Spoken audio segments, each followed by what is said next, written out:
नमस्कार, आप देख रहे हैं एशियन सरदार शहर की ताज़ा खबर सबसे आगे सबसे तेज। नमस्कार, स्वागत है आपका एशियन सरदार शहर में और शुरुआत करते हैं मुख्य खबरों की। फोगा गांव में 3 लोगों पर जानलेवा हमला, सूचना पर मौके पर पहुंची भालेरी पुलिस। तहसील के गांव फोगा में 3 जनों पर अचानक जानलेवा हमले के बाद चारों तरफ सनसनी फैल गई। वारदात की सूचना के बाद भालेरी पुलिस ने मौके पर पहुंचकर घायलों को चूरू के डीबी राज के अस्पताल में भर्ती करवाया, जहां पर उनका उपचार जारी है। प्राप्त सूचना के अनुसार मंगलवार को विद्याधर एवं उनके परिवार के लोग खेत से वापस आ रहे थे, तभी 15 लोगों ने अचानक उन पर हमला बोल दिया। हमले में घायल विद्याधर ने घटना की जानकारी देते हुए बताया कि खेत से आते वक्त लगभग 15 लोगों ने अचानक हम पर हमला बोल दिया, जिसमें हम घायल हो गए। कोई खेत हुआ, मेरे पापा और कोई रास्ता है, मैंने गाड़ी लगा दिया कि मैं कोई सचेड़ा तो मारने खातर प्राण और जान मारने खातर हम लोग बोले गए। मैं सागा हो तो मैं छुटाया तो ना 2-3 मेरे भी मारी मांग हमारी सिंह में राड़ गई, खत्म होया को नहीं। वो ऊपर पड़ गया तो मैं ऊपर पड़ गया तो मैं बच्ची ठीक लो मारनो तब मान तो ठाक उनके बैर के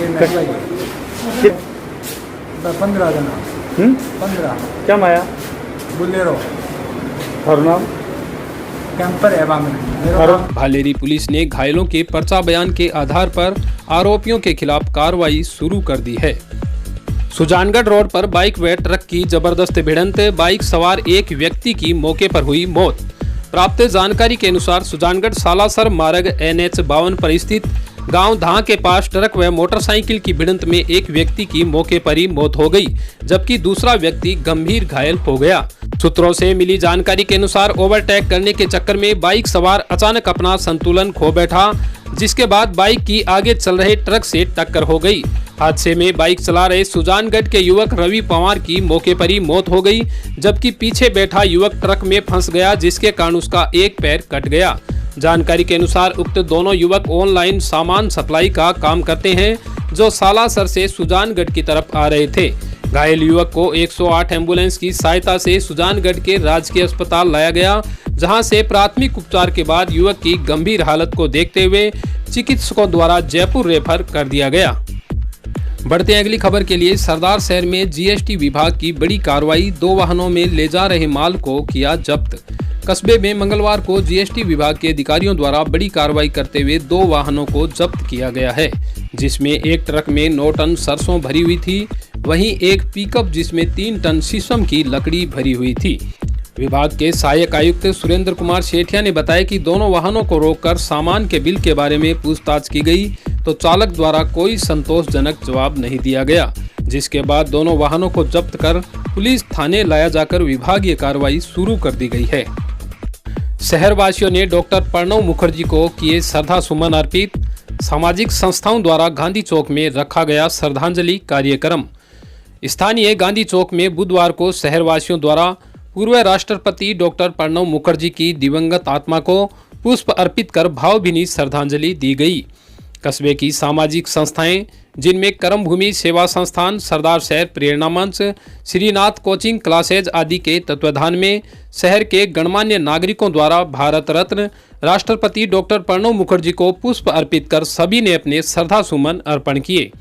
इस अवसर पर कैम्ब्रिज कॉन्वेंट स्कूल के निदेशक तेजपाल सिंह चौधरी, कर्मभूमि सेवा संस्थान अध्यक्ष माणकचंद भाटी, प्रेरणा मंच अध्यक्ष हंसराज सिद्ध, मंत्री विनोद कुमार जोशी, श्रीनाथ जी सेवा संस्थान अध्यक्ष मधुसूदन राजपुरोहित, श्रीनाथ कोचिंग क्लासेज निदेशक सुनील मीणा, श्री राम माध्यमिक विद्यालय निदेशक सुनील मिश्र, छात्र संघ अध्यक्ष मुकेश जोशी आदि ने अपने विचार व्यक्त कर कहा कि डॉक्टर प्रणव मुखर्जी द्वारा देश के विकास में दिया गया योगदान हमेशा याद किया जाएगा।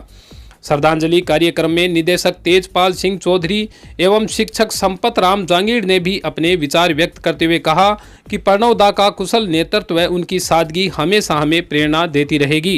भारत के राष्ट्रपति डॉक्टर प्रणब मुखर्जी के निधन पर सभी सरदार शहरवासियों ने गांधी चौक में अपने श्रद्धा सुमन अर्पित किए और सभी निर्दोष स्रोत से उनको श्रद्धांजलि अर्पित की। वे बड़े दयालु प्रकृति के थे, कर्तव्यनिष्ठ थे और अच्छे राजनीतिज्ञ थे, उनके जाने से देश को बड़ी क्षति हुई है। प्रणब मुखर्जी हिंदुस्तान के एक गौरव थे, एक बड़े ही विराट व्यक्तित्व थे, जिन्होंने एक सामान्य इंसान से और देश के सर्वोच्च पद भारत के राष्ट्रपति तक का पद हासिल किया। और साथ ही उन्होंने अपने जो जीवन मूल्य है उनको उनके आधार पर देश का सर्वोच्च सम्मान भारत रत्न भी अर्जित किया। ऐसे व्यक्ति का चले जाना संपूर्ण भारत के लिए बहुत बड़ी क्षति है, जिसकी पूर्ति संभव नहीं है। आज संपूर्ण सरदार शहर वासियों ने पुष्पांजलि के माध्यम से इस भारत के रत्न को श्रद्धांजलि अर्पित की है। कोरोना संक्रमण के कारण रोकथाम के चलते ज़्यादा बड़ा आयोजन हम नहीं कर पाए हैं, लेकिन दिन भर ये जो पुष्पांजलि का कार्यक्रम है संपूर्ण शहरवासियों की ओर से ये चलता रहेगा। सरदार शहर प्रेरणा मंच, करम भूमि सेवा संस्थान, लोकरंजन परिषद, कैम्ब्रिज कॉन्वेंट स्कूल और श्रीनाथ सेवा संस्थान, इन संस्थाओं की ओर से ये आज का आयोजन रखा गया है। श्रद्धांजलि सभा में अजय भाटी, शंभू दयाल पारीक, भंवरलाल सोनी, दिलीप सिंह सिसोदिया, जगमोहन गौड़, आशीष जयसंसरिया, पार्षद मुख्तियार अहमद, एडवोकेट नरेश भाटी, मुंशी तेली, बाबू तेली आदि ने भी दिवंगत पूर्व राष्ट्रपति को अपने श्रद्धा सुमन अर्पण किए। कार्यक्रम संयोजक संपत राम जांगीड़ ने श्रद्धांजलि सभा में भाग लेने वाले सभी गणमान्य लोगों का आभार व्यक्त किया। इसी के साथ मैं मुन्नालाल राव, आप बने रहिए एशियन सरदार शहर में। धन्यवाद।